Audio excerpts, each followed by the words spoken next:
Congress senior నేత వి హనుమంతరావు మాట్లాడుతున్నారు. Live లో చూద్దాం.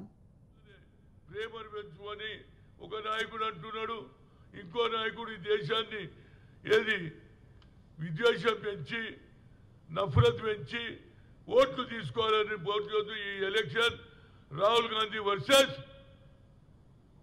నరేంద్ర మోడీ ఎలక్షన్. దీని మీద ప్రజలందరూ ఆలోచించి ముఖ్యంగా బడుగు బలైన వర్గాలు అదేవిధంగా మైనార్టీస్ ఆలోచన చేయండి. ఈసారికి మళ్ళా నరేంద్ర మోడీని ఎలక్ట్ చేస్తే ఈ దేశం రెండు ముక్కలు అవుతుంది. ఇప్పటికన్నా ఆలోచన చేయండి. ఈ జరిగే తెలంగాణ కాదు యావత్ భారతదేశంలో election there is Modi versus Rahul Gandhi అని.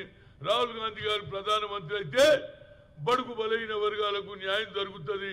అయితే ఓబీసీ ఎంపీస్ కన్వీనర్గా చెప్తున్నా, తప్పనిసరిగా వాళ్లకు న్యాయం చేయాలంటే మన బడుగు బలైన వర్గాలు అభివృద్ధి చెందాలంటే మనకు ప్రమోషన్లు పెరగాలంటే జితిన హిస్సేదారి వృద్ధి అన్నారు.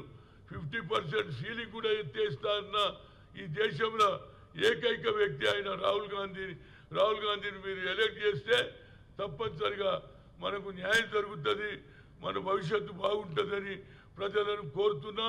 తప్పనిసరిగా తెలంగాణలో ఎక్కువ సీట్లు గెలిపించి రాహుల్ గాంధీకి మనం వేసే ఓటు రాహుల్ గాంధీకి వద్దే ఆయన ప్రధానమంత్రి అయితే యావత్ భారతదేశంలో బడుగు బలైన వర్గాల రాజ్యం వస్తుంది అనేది నా ఉద్దేశం. Thank you.